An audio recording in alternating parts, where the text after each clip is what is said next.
जय श्री राम साथियों, उम्मीद करता हूं कि आप सभी स्वस्थ होंगे।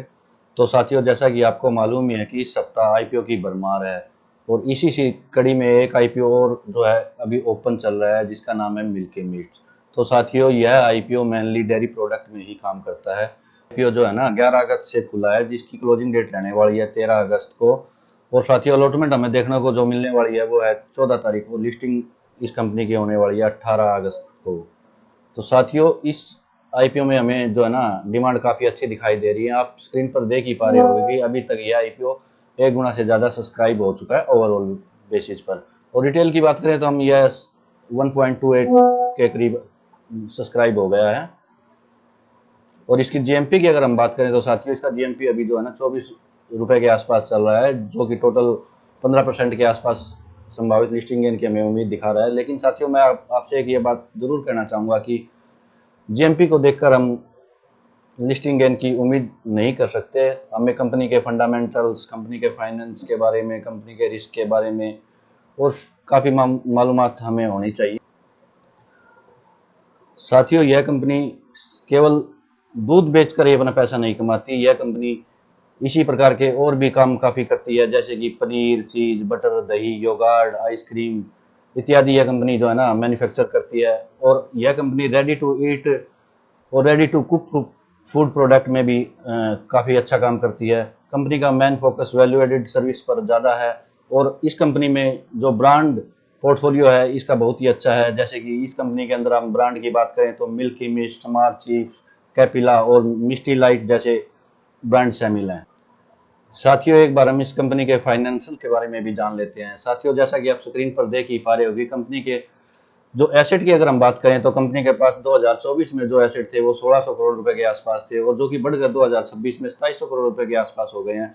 साथियों, अगर हम इस कंपनी के इनकम की बात करें तो 2024 में इस कंपनी की इनकम जो थी वो 1800 करोड़ रुपए के आसपास थी, और जो कि बढ़कर 2026 में 3100 करोड़ के आसपास हमें देखने को मिल रही है।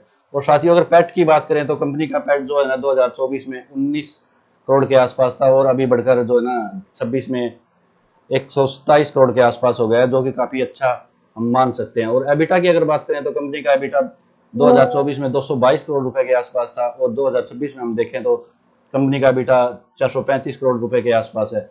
इसी प्रकार से अगर नेटवर्थ की बात करें तो कंपनी का नेटवर्थ जो 2024 में था 200 करोड़ रुपए के आसपास था, और 2026 में जो है ना इसका एबिटा में जो नेटवर्थ हमें जो देखने को मिल रहा है वह 450 करोड़ रुपए के आसपास है।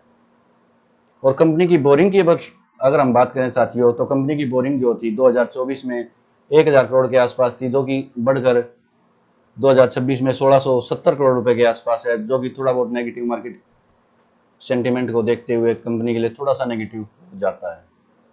और फाइनली हमें इस कंपनी की जो है ना मजबूत प्रॉफिट ग्रोथ दिखाई दे रही है साथियों। कंपनी का रेवेन्यू है ना 34% के लगभग ग्रोथ की है, और पैट में भी हम देखेंगे तो 250% के लगभग कंपनी ने ग्रोथ की है। तो साथियों, फाइनेंशियल के तौर पर हम इस कंपनी को अगर देखें तो मजबूत ग्रोथ हमें दिखाई दे रही है।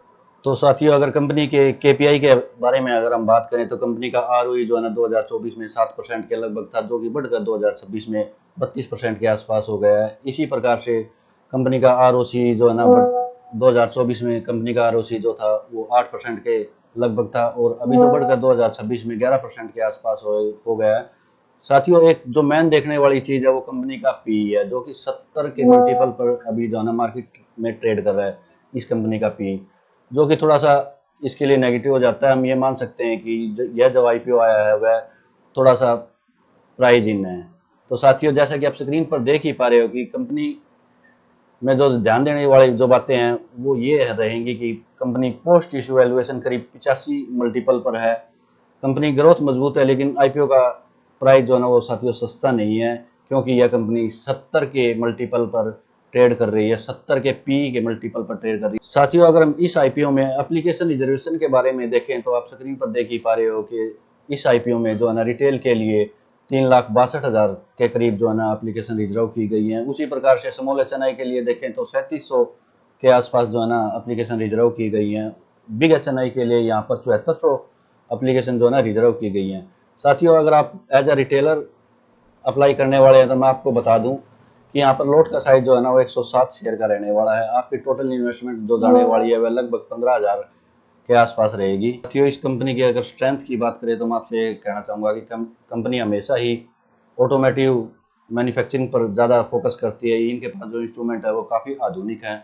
और साथियों, इनके जो रिसोर्सेज के बारे में अगर हम बात करें तो कंपनी के पास 63,000 किसान हमेशा इनके पैनल पर जो है ना हमेशा तैयार रहते हैं। साथियों, वैल्यू एडिड डेयरी प्रोडक्ट का इनके पास मजबूत पोर्टफोलियो है।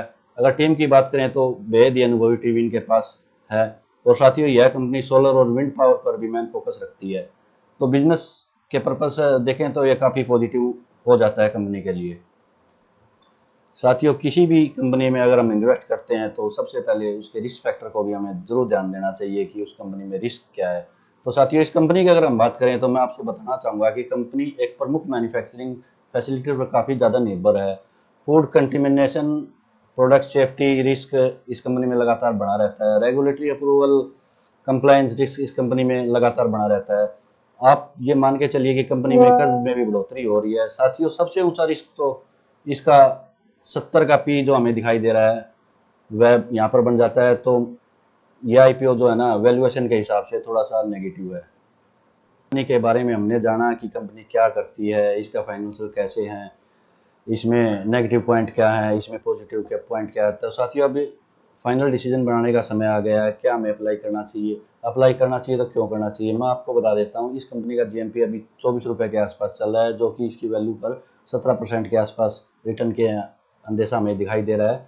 और सब्सक्रिप्शन की बात करें तो इसका सब्सक्रिप्शन आज के दिन काफ़ी कम हुआ है, तो इसमें आपको अलॉटमेंट्स मिलने के चांस भी अच्छे हैं और लिस्टिंग गेन की भी उम्मीद हमें है। और सावधानी क्या बरतनी चाहिए, मेन फोकस इसमें हम वैल्यूएशन की ही बात कर सकते हैं कि कंपनी का वैल्यूएशन काफ़ी ज़्यादा हमें दिखाई दे रहा है, डेप्थ में बढ़ोतरी हो रही है। और दूसरी बात, जीएमपी भी कभी भी बदल सकते हैं। तो साथियों, अगर मेरी पर्सनल व्यू के बारे में आप जानना चाहते हैं तो मैं ये मान के चलता हूँ कि केवल इसमें हम लिस्टिंग गेन के लिए अप्लाई कर सकते हैं। लॉन्ग टर्म के लिए हमें इसमें बाद में भी मौका ज़रूर देखने को मिलेगा साथियों। और साथियों, अगर आपको यह वीडियो इंफॉर्मेटिव लगी, अच्छी लगी तो कृपया वीडियो को लाइक करें, चैनल को सब्सक्राइब करें। इसी प्रकार की जानकारी आपके पास मैं लगातार पहुंचाता रहूंगा। और अंत में धन्यवाद। जय श्री राम।